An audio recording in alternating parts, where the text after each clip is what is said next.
سلام بچه ها، آیلینم خوش اومدید به چنل خودتون. بچه ها لینک دونیت پایین همین ویدیو قرار میگیره، امیدوارم حمایت کنید، خیلی ممنون میشم که بتونیم سیستممون رو ارتقا بدیم، بتونم لایو بذارم باهاتون بازی کنم، کلی کیف کنیم. بچه ها این اتچمنت زدارجی رو داشته باشید، قشنگ بچه ها ول بدید میخوره. من که پرو نیستم نگاه کنید باش، هیپ فایرش خیلی ایزی میشه. اگه هیپ فایر دوست دارید حتما این اتچمنت رو بذارید. بچه اولین نکته واسه اسنایپر شدن چیه؟ شما اول هادتون 4 انگشتی باشه، خیلی به درد بخوره و ایمتون از هیپ فایرتون جدا باشه. نگاه کنید وقتی حالت خودکار میگیرم چقدر کند ایم من وا میشه، اصلا قشنگ چند ثانیه عقبه. ولی وقتی دکمه ایمم از دکمه هیپ فایرم جداست و نگاه کنید قشنگ سرعت منو خیلی بالا میبره، چند ثانیه از انمی جلو میافتم. پس هیچ وقت اونو رو حالت ایم خودکار قرار ندید، خودتون دکمه ایم و هیپ فایر رو جدا کنید از هم و استفاده کنید.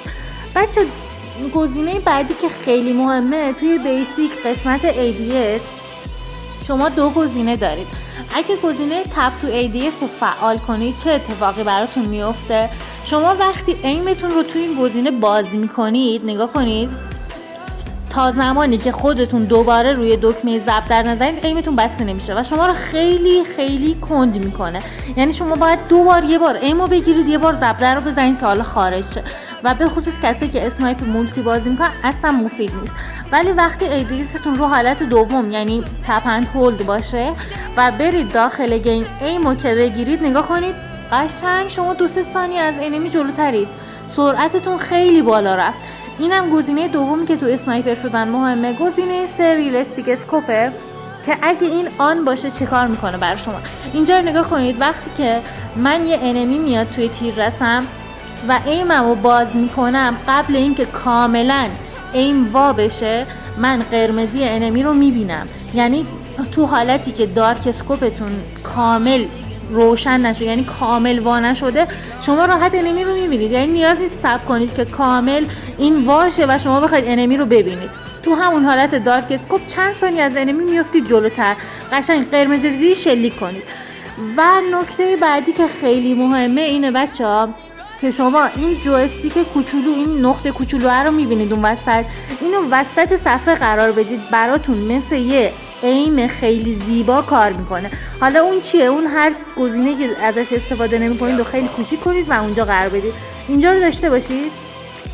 شما علاوه بر ایمتون یه ایم اضافه دارید، انگار خیلی دقت اسنایپتون رو عالی میکنه. بچه‌ها نگاش کنید قشنگ شما یه دید خیلی خوبی به نقطه ایمتون دارید و اینو حتما قرار بدید. بچه‌ها یه چیز دیگه که من بخوام توضیح بدم، این دوست عزیزمون رو شما در مشاهده کنید. اومد پلن داد، دوستاشو خبر نکرد که بیان جلو هم بودن، انمی رو میبینه و مثل یک مثل نمیخوام حالا بگم چی، میفته دنبال انمی. خب تو پلن دادی برو خط بمب رو بگیر، انمی قشنگ جاگیری کرد اون بالا، اون کمپ کرد رو بمب، یکی اینا رو زد. بچه اصلا دنبال انمی ندوید، خط بمبتون رو داشته باشید. حتی اگه زیاد بودن نگاه کنید، با اینکه تعدادشون خیلی زیاد بود و خیلی حالا گفتن ما میزنیم 4-2، باختن، به راحتی باختن. اول اینکه دوستاشو خبر نکرد، دوم اینکه جاگیریش اصلا خوب نبود. اینجا رو نگاه کنید بچه، هیچ وقت گانی بر ندارید که بخوای بندازیدش یه گان دیگه بردارید، خب همون گان اصلیتون رو بردارید.